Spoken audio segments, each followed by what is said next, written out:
नमस्कार। आज हम बात करेंगे नाड़ी शोधन प्राणायाम के बारे में। एक अनुलोम विलोम प्राणायाम भी होता है, तो अनुलोम विलोम प्राणायाम और नाड़ी शोधन प्राणायाम में क्या डिफरेंस है? इसमें एक डिफरेंस है कि नाड़ी शोधन प्राणायाम में श्वास जो है वो रोका जाता है। जैसे कोई भी प्राणायाम तब सिद्ध होता है जब उसमें पूरक, रेचन और कुंभक यानी श्वास को लेना, छोड़ना और श्वास को रोकना हो। और अनुलोम विलोम प्राणायाम में श्वास को रोका नहीं जाता है। तो बहुत सारे लोग कहते हैं कि इसके क्या प्रिकॉशन हैं, किन लोगों को ये नहीं करना चाहिए। तो बेसिकली क्या है, जब भी आप ये करते हैं तो ध्यान रखेंगे कि नोज़ को बहुत ज़्यादा ज़ोर से आप बंद करके नहीं रखेंगे। ऑल्टरनेट ब्रीदिंग प्रोसेस है, तो एक नोस्ट्रिल आपको बंद करना होता है, एक से श्वास को बाहर निकालना होता है। तो इसलिए आप नोस्ट्रिल को बहुत ज़ोर से बंद करके नहीं रखेंगे। दूसरा ये कि जहाँ भी आप बैठे, चाहे आप ज़मीन पर कंफर्टेबल हैं या बेड पर बैठकर कंफर्टेबल हैं, या बहुत लोग होते हैं जिन्हें कुछ व्याधियाँ होती हैं, कोई रोग है और वो नहीं ज़मीन पर बैठ पा रहे हैं, तो वो अपना बेड पर बैठ सकते हैं और पीछे की तरफ में वो तकिया लगाकर उसका सपोर्ट ले सकते हैं या दीवार का सपोर्ट ले सकते हैं करते समय। इसमें बैक जो है वो स्ट्रेट रखिए, अपनी नेक को स्ट्रेट रखिए। और इसमें एक रेशो होता है, जब आप नाड़ी शोधन प्राणायाम करते हैं तो उसका एक रेशो है। रेशो क्या है? बेसिकली इसमें 4, 8 और 16 का रेशो होता है। जितना आपने श्वास लिया है उसकी दुगनी मात्रा में आपको श्वास को छोड़ना है, और उसकी ही दुगनी मात्रा में, यानी श्वास को जितना आपने छोड़ा है जिस काउंटिंग में, उसकी दुगनी मात्रा में आपको श्वास को रोकना होता है। तो 4 में आपने श्वास को लिया, 16 में आपने रोका और 8 में श्वास को बाहर निकाला। तो ये आपको करना है। तो आज हम नाड़ी शोधन प्राणायाम करेंगे और इसके जो बेनिफिट्स हैं वो आगे जाकर मैं आपको बताऊंगी कि किस तरीके से करना है, और बहुत ही इजी वे में करना है। कहीं पर भी शोर ना आए, ऐसी जगह पे आप एकांत में बैठकर आराम से कर सकते हैं और रिलैक्स हो जाता है इससे माइंड। तो आइए शुरू करते हैं। समय आपको एक चीज़ का ध्यान रखना है कि जब भी आप नाड़ी शोधन प्राणायाम करें तो सीधे हाथ का प्रयोग करें, उल्टे हाथ का प्रयोग ना करें। अगर आप लेफ्ट हैंडी है तो आप उल्टे हाथ का प्रयोग कर सकते हैं, अदरवाइज आपको राइट हैंड का ही यूज़ करना है। और राइट हैंड यूज़ करते समय आपको एक अंगुष्ठ लेना है, बीच की 2 उंगलियां लेनी है।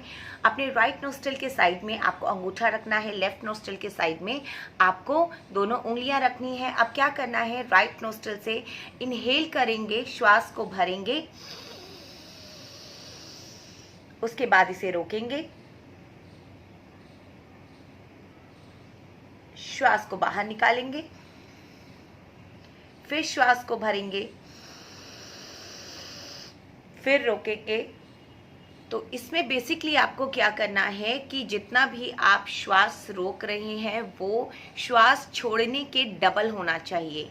तो इस चीज़ का आपको ध्यान रखना है। और इसमें एक और चीज़ का ध्यान रखना है कि अगर समर्स हैं तो आप लेफ्ट नोस्ट्रिल से स्टार्ट करें, और अगर विंटर है तो राइट नोस्ट्रिल से स्टार्ट करें, क्योंकि जो राइट होता है वो गर्म स्वर होता है और जो लेफ्ट होता है वो चंद्र स्वर यानी कि ठंडा स्वर होता है। तो समर्स के टाइम में आप लेफ्ट साइड से कर सकते हैं। तो आइए शुरू करते हैं नाड़ी शोधन प्राणायाम।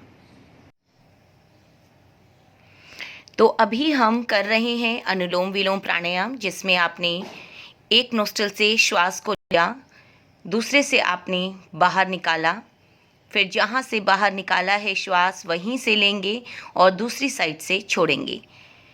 जितनी मात्रा में आपने श्वास लिया है, फॉर एग्ज़ाम्पल अगर आपने 4 में श्वास को भरा है तो 8 काउंटिंग में उसकी दुगनी मात्रा में आपको श्वास को बाहर निकालना है। उसी तरीके से आप काउंटिंग अपने हिसाब से कर सकते हैं। जितना लंबा श्वास होगा उतना अधिक अच्छा होगा। तो ये अनुलोम विलोम प्राणायाम इस समय हम कर रहे हैं। डीप ब्रीदिंग के साथ आपको करना है। सीधे हाथ की मुद्रा आपको बनानी है। अच्छे से कंटिन्यूसली करते चले जाएं। अब हम नाड़ी शोधन प्राणायाम कर रहे हैं, जिसमें हम श्वास को रोक रहे हैं। एक नोस्ट्रिल से श्वास लिया, उसे बंद किया, दोनों नोस्ट्रिल को बंद कर लिया आपने, बंद लगाया, उसके बाद में फिर आपने श्वास को बाहर निकाला। तो ये आपके ऊपर है, आप नाड़ी शोधन प्राणायाम या अनुलोम विलोम प्राणायाम कैसे भी कर सकते हैं।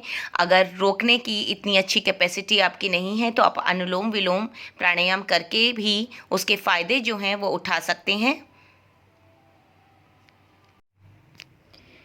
नाड़ी शोधन से आपके पूरे शरीर को ऑक्सीजन मिलता है, भरपूर मात्रा में मिलता है, जिससे कि आपके शरीर में रक्त का संचार बहुत ही अच्छे से हो जाता है। इवन हमारे शरीर में जो 72,000 नाड़ियाँ हैं उसमें प्राण का संचार करने में ये सहायक है, जो आपके नर्वस सिस्टम को ताकत देता है। दूसरा ये कि आपके हृदय, आपके फेफड़े, आपके मस्तिष्क के स्नायु को इससे बल मिलता है, साथ ही साथ मन को शांत और एकाग्र करता है। तनाव, क्रोध, चिंता, चिड़चिड़ापन, बेचैनी, high blood pressure, even migraine या नींद नहीं आती है, इन सभी मस्तिष्क के विकारों में आपको लाभ पहुंचाता है ये नाड़ी शोधन प्राणायाम। ये हमारे भीतर शांति और धैर्य को बढ़ावा देता है। सहन शक्ति आपकी बढ़ जाती है जब आप इसे करते हैं। संकल्प शक्ति आपकी बढ़ जाती है। निर्णय शक्ति, जब आप कोई निर्णय लेते हैं तो उसमें आपको किसी प्रकार की कोई दिक्कत नहीं आती है। संतुलन शक्ति जो है वो बढ़ जाती है। अगर करते समय आपका हाथ दोबारा से आप इसे कर सकते हैं। जब भी आप इसे करें कम से कम इसके 11 चक्र 11 सर्कल जो है वो पूरे करने होते हैं। जैसे आपने श्वास लिया, रोका, छोड़ा, फिर श्वास लिया, रोका और छोड़ा, ये आपका 1 सर्कल होगा। तो ऐसे आपको 11 सर्कल कम से कम करने हैं। और लास्ट में जहाँ से आपने शुरू किया था वहीं से इसको अंत करना है, वहीं से इसे खत्म करेंगे और शांत भाव से बैठ जाएंगे।